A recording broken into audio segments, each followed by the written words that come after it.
Amara heard her husband's voice before she saw him. She was standing in the corridor of the Royal Grand Resort in Ibadan, heart hammering, wig slightly itching above her ear, when his voice slipped through the gap of room 214 and hit her like cold water. "I said I'll handle it. Just give me till tomorrow night."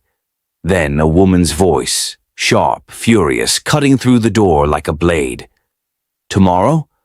Tunde, you've been saying tomorrow for 3 months. If you don't bring me everything tonight, I will destroy you, your wife, your company, your life." "Everything." Amara pressed her back against the wall. Her hands were shaking, not from fear, from something worse. The slow, terrible realization that she had been right all along, and that being right felt nothing like she imagined it would. She had followed her husband 200 kilometers from Lagos because she thought he was cheating. But what she was hearing now was not a love affair. This was something far more dangerous. 3 weeks earlier, Amara's life had looked perfect from the outside. She and Tunde had been married for 6 years. They lived in a clean, quiet house in Lekki Phase 1. He ran an import logistics company. She managed a small interior design firm. They had date nights on Fridays. They argued about which series to watch. They laughed at each other's jokes. From the outside, they were fine, but Amara was an observant woman. She noticed things other people missed. Small things. The way Tunde now tilted his phone screen slightly away when she walked past. The way he laughed too loudly when she asked about his day, like the laughter was meant to fill the space where real answers should have been. The way he started going to bed before her, which he had never done in 6 years of marriage. She said nothing. She watched. Then one Thursday night she picked up his phone to check the time because hers was charging across the room, and a message appeared on the screen before she could look away. "You have 24 hours. Don't test me." The contact name was saved as Emeka Supplies.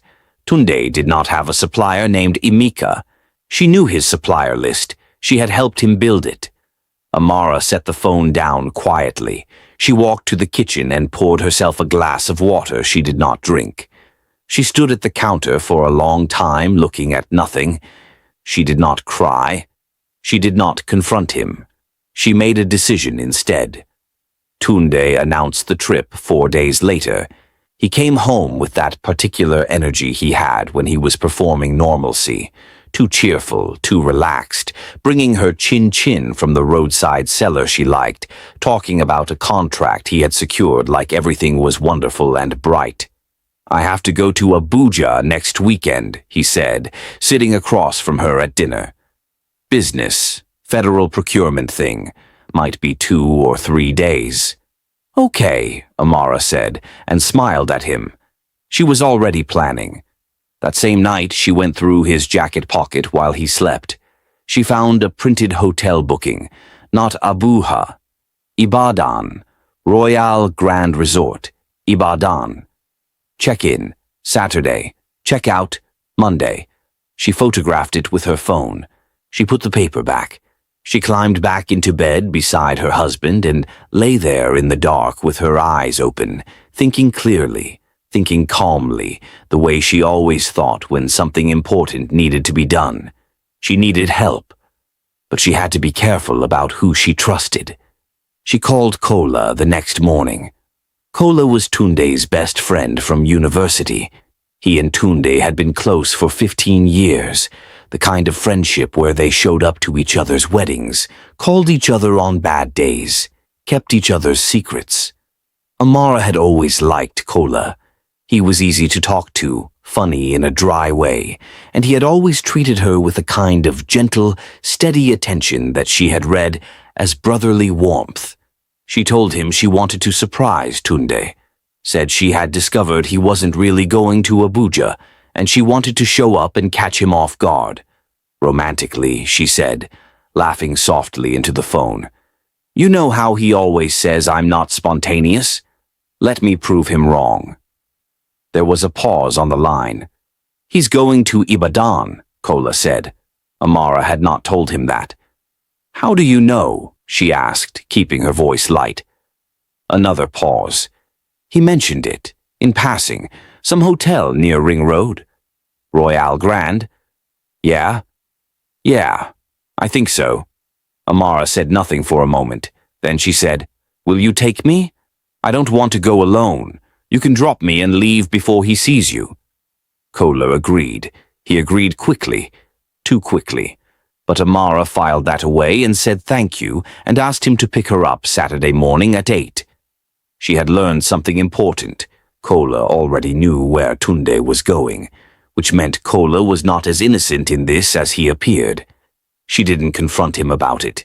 She needed him to take her there first. Saturday morning, Amara wore a dress she had never worn in front of Tunde, tied a scarf around her head, and put on a pair of glasses she didn't need. She looked different enough. Not unrecognizable to someone who knew her well, but different enough to buy her time in a crowd. Kola picked her up in his black SUV. He looked at her briefly, that new look, the scarf and glasses, and said nothing. They drove to Ibadan, mostly in silence, with music playing low, the kind of comfortable silence that had always existed between them. But about an hour into the drive, something shifted. "You deserve better than this," Kola said out of nowhere. Amara turned to look at him. "Then what?" "Then chasing your husband to hotels." He kept his eyes on the road. "You shouldn't have to do this. You're too good for this." "You don't know why I'm going," Amara said carefully. "I know more than you think," he said quietly. She let that sit between them. She did not push. She looked out the window and watched the expressway blur past and thought about what that meant. They arrived at the resort by midday. Kola checked them into separate rooms. She hadn't asked him to come in, but he insisted, said he would wait in case she needed support. Amara accepted. She needed to keep him close enough to watch. She asked a receptionist casually, as if looking for a friend, whether a Mr. Tunde Adeyemi had checked in. The receptionist, without much thought, confirmed room 214. Amara went upstairs. She stood in the corridor. And that was when she heard the voices. She stood outside that door and listened to her husband's voice unravel. "Zainab, please. I told you I will handle it. I just need a few more days." "You said that in January. You said it in February. It is now April, Tunde. Do you know what I have? Do you know what I can hand to the EFCC tomorrow morning?" A long silence. "You wouldn't." "Try me." Amara's mind was moving fast. EFCC, the Economic and Financial Crimes Commission. This was not about another woman. This was about money. Crime. Something Tunde had done, or something someone believed he had done. She pressed closer. "Zainab, that money was not mine to begin with. You know that. I told you what happened. You used my name, Tunde." The woman's voice cracked open with fury. "You used my company name, my account. If they investigate, I go down with you. Did you think about that? Did you think about me at all?" "I was going to fix it." "When? When were you going to fix it, Tunde? Before or after your wife found out you've been laundering money through my business for 2 years?" Amara stepped back from the door. Laundering money.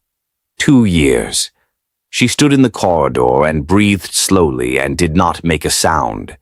She had come here expecting to find a woman in her husband's bed. Instead, she had found something that could put him in prison. Something that could destroy their finances, their home, their life. Something he had been hiding from her for 2 full years, while she sat across from him at the dinner table and passed him the salt and asked him how his day had been. She walked back to her room. She sat on the edge of the bed. She held her hands together in her lap and stared at the floor and let the information settle into her bones. Then she picked up her phone. Her hands were steady now. Her mind was clear. She knew exactly what she was going to do next. But before she could dial, a knock came at her door. She opened it. Kola was standing in the doorway, and his expression, the guilt in it, the weight of something long carried, told her everything she needed to know. He already knew. He had known all along. "Come in," she said quietly, "and tell me everything." That's the end of episode 1. Drop a comment right now. Did you see Kola coming? Because episode 2 is where everything breaks open. Subscribe so you don't miss it.